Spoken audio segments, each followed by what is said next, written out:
Shortee.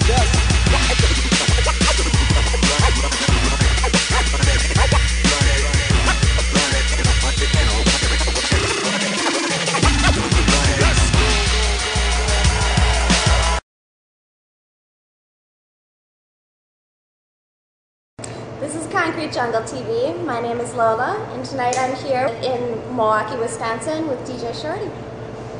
How are you tonight? I'm good. How are you? Good. Well, you've been named the #1 female DJ, and also we're the first female in a variety of accomplishments, including like you produced an instructional DVD series. How does it feel to be such a pioneer woman in the industry? Well, I never kind of set out to be that type of pioneer. It was more so I'm kind of older than everybody. And at the time I started, there weren't a lot of females in turntablism. There were female DJs, but not a lot that scratched and beat juggled. So just being one of the first, I just kind of fell into that opportunity. There were others doing it around the time that I started. They started around a similar time, but I didn't know of them then. And then they started coming out too, like later as I started going through the years. And then, but it was still like a very small handful of people. And then I basically did the DVD series because I felt that there wasn't any educational mediums that really taught how to DJ. And when I was learning, I wanted something like that. I was fortunate enough to have DJ Faust, who taught me the basics of mixing, scratching, and beat juggling, but he wasn't a teacher. Like, he was like, I do this and kind of do it this way. Yeah. And I used to teach martial arts, so I tried to apply the way I taught in that forum to DJing, and then kind of like break it down step by step, and hopefully that other people would be able to learn. And I've gotten good feedback on it, so I'm hoping that people are learning from it. All right. Well, you are very well known for your mad skills in scratching and beat juggling, and have also spun a variety of genres. What is it about drum and bass that makes you so passionate about it? Well, like you said, I do a variety of genres, but drum and bass is the music that speaks to my soul the most because it has the most energy. There's no other music with more energy than drum and bass. I mean, maybe there's happy hardcore, it's faster, but it doesn't have that same like vibe to it. And I also come from a hip hop background. When I started DJing, I started with hip hop and house and breaks. So I was fully in the electronic music scene and the hip hop scene. But drum and bass is kind of like the merging of both, because you can take drum and bass at a half-time pace. I usually play drum and bass at about 180 BPM. You take it at halftime, that's 90 BPM, that's hip-hop. Yeah. So I correlate that, and then, but it has way more energy than hip-hop. I mean, hip-hop is more about crowd response. You play a song, you get the response from the crowd.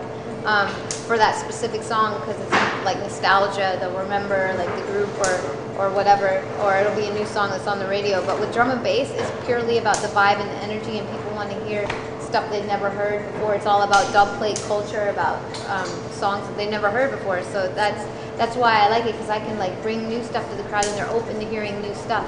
Whereas in hip hop, I love hip hop, it's fun, but they don't want to hear stuff they never heard before. Yeah. They want to hear either the popular thing on the radio or old school new stuff. And electronic music, though, in general, is like that, where you can play stuff that's new. They want to hear. It's more cutting edge. But drum and bass has that energy, and I love it. All right. Do you think it was more difficult for you to achieve or to get where you are today because you are a woman? Well, when I started, I've been doing this about 14 years.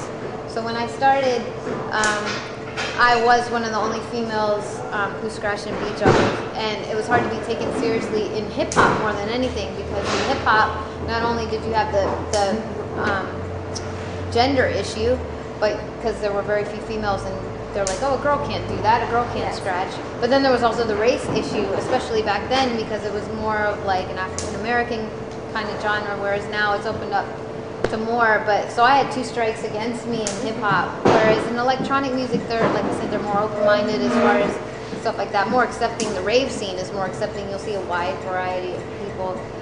So I didn't really have a lot of problems as far as gender in the electronic scene, but in the hip hop scene it was more apparent. Whereas now it's an asset, because now there's a lot more female DJs out there, and they've seen dope female DJs do their thing. And yeah, there's a lot of whack ones, but there's a lot of whack guys out there too. I mean, it's not just females that are whack.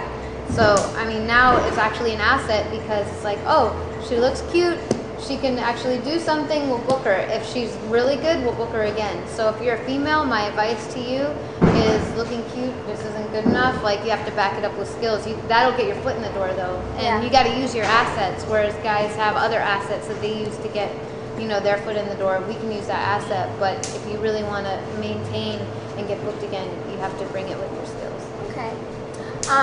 You're a head professor at the Scratch DJ Academy. What is the best advice you could give to somebody out there wanting to master their skills in the art of either scratching or DJing? Practice. I know it's so cliche, but that's really the only way to get good. Really watch other DJs. Look at what they're doing. Listen to other DJs, like mixtapes or whatever. Go to shows, watch them play, watch how they do. Good ones, bad ones, you'll see, oh, I could have done that better, or oh, that's a good idea, I want to try that. But then also in your own skills, the more you do it, the more you practice, the better you'll get. And even if you just started, if you've been only doing it a couple years, like, there's a lot of things that only come with experience. And by experience, I mean not just time, but being in different situations and venues. Whereas the monitor doesn't work, or the mixer just died, or turntable went out, or, you know, and it sounds different because it's really loud, or it sounds different because it's not so loud, and you get in all these situations that only come with experience.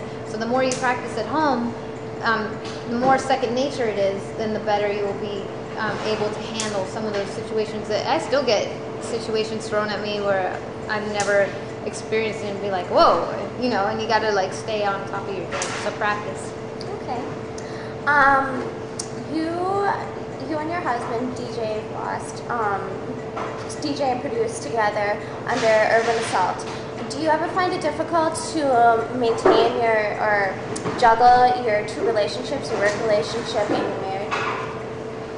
That's an interesting question. The only difficulty that we find is that the work sometimes overrides the fun part of the relationship, because we work 24/7, and like you said, we're versatile, so we do a lot of different things, and it just really takes up all our time. We run the record labels, and then we, you know, do the DJ thing, and then I have the DVD series, and then we also teach together.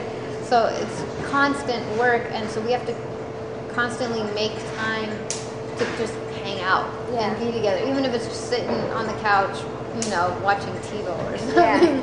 But I mean, we got to be like, we got to stop, because you can never, when you work out of your house, even though we travel, but our office and our studio is in the house, and so when you do that, it's hard to press stop, you know, and like just be like, because when you go to work, you leave at 5 or 6 or whatever, and you come home and it's your time. But when it's out of the house, there's no separation. So that's where the struggle lies. But we don't argue like, oh, you're not spending enough time with me, or it's not that kind of arguments. It'll be more like, oh, those drums sound whack, change them, or I wanted to play that record, why did you play it? Like that kind of